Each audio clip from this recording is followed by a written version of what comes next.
The rain never truly stops in northern England. It drifts softly across the wide green hills, whispering against ancient stones, seeping into the soil that has held secrets for nearly 2,000 years. To most people, this place looks like nothing more than quiet countryside, rolling grass, distant sheep, and cold wind.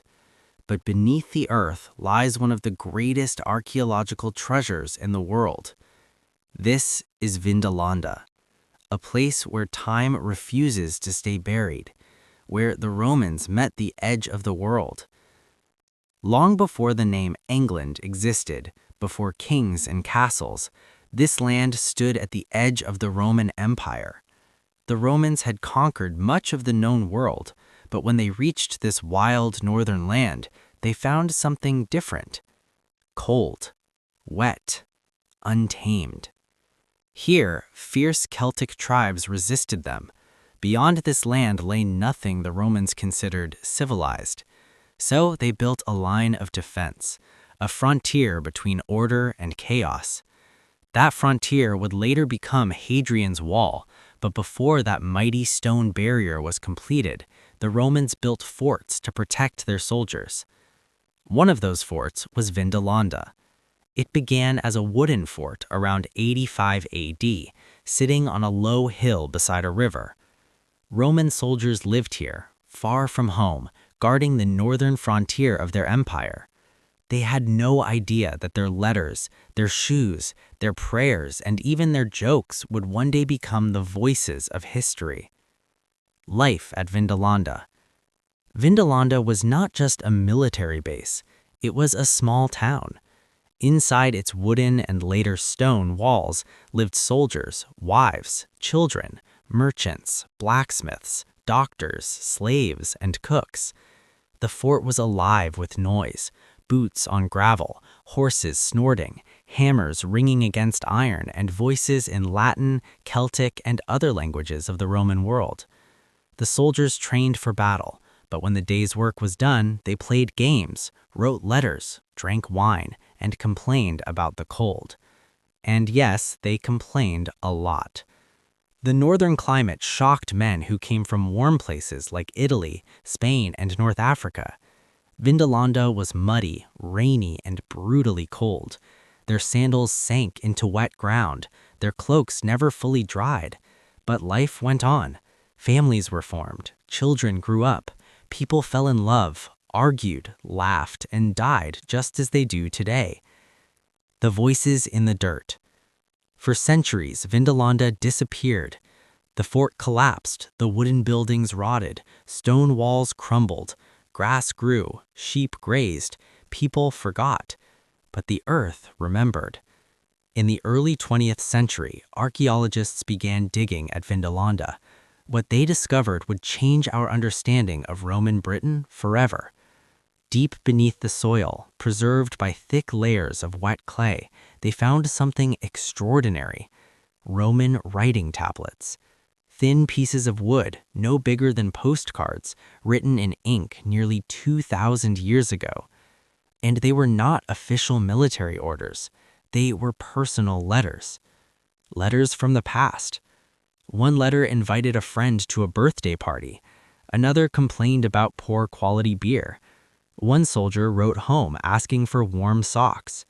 A woman named Claudia Severa wrote to her friend Sulpicia Lepidina, inviting her to celebrate her birthday together. It is one of the earliest known examples of a woman's handwriting in Roman Britain. For the first time, we were not reading about Roman emperors or generals. We were hearing from ordinary people. People who felt lonely, people who missed home, people who laughed, worried, and hoped. Vindolanda was no longer a ruin. It was a community. Shoes in the mud. Another strange discovery soon followed. Shoes. Thousands of them. Leather sandals, boots, children's shoes, even tiny baby footwear, perfectly preserved in the wet soil. Some had iron studs on the soles for grip. Others were finely made, decorated with patterns. Each shoe once belonged to a real person, a soldier, a merchant, a child learning to walk. Some were worn thin from miles of marching. Others looked almost new. These shoes told stories no words could. The harsh reality of frontier life. Life at Vindolanda was not easy. The Romans were always on guard. Raids by northern tribes were common. Soldiers sometimes died far from home, buried in cold foreign soil. Sickness spread easily. Food supplies could fail. Winters were long and cruel. But even here, at the edge of the empire, humanity remained. People decorated their homes. They kept pets. They wrote poetry. They made jokes. Vindolanda was not just a fort. It was a mirror of real life. The layers of time. One of the most fascinating things about Vindolanda is that it was built, destroyed, and rebuilt many times. Each new fort was built directly on top of the old one.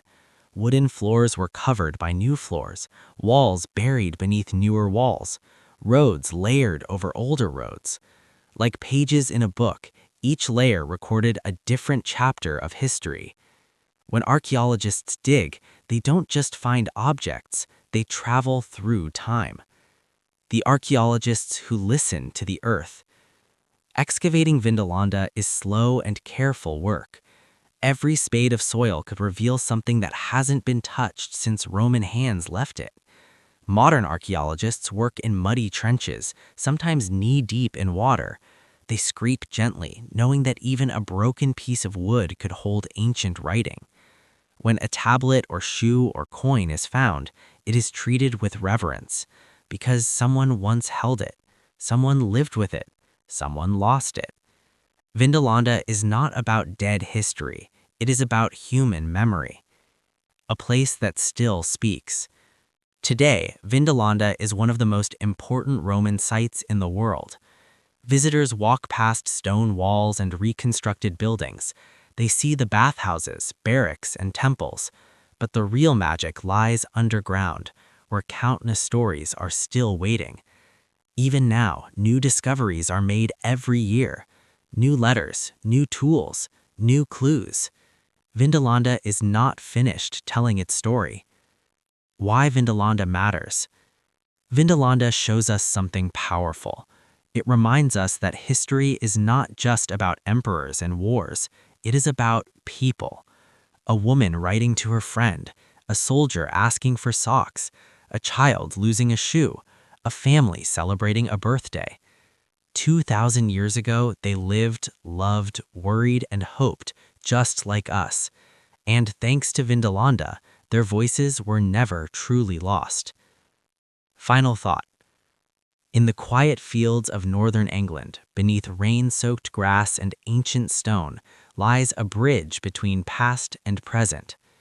Vindolanda is not just an archaeological site, it is a place where time whispers.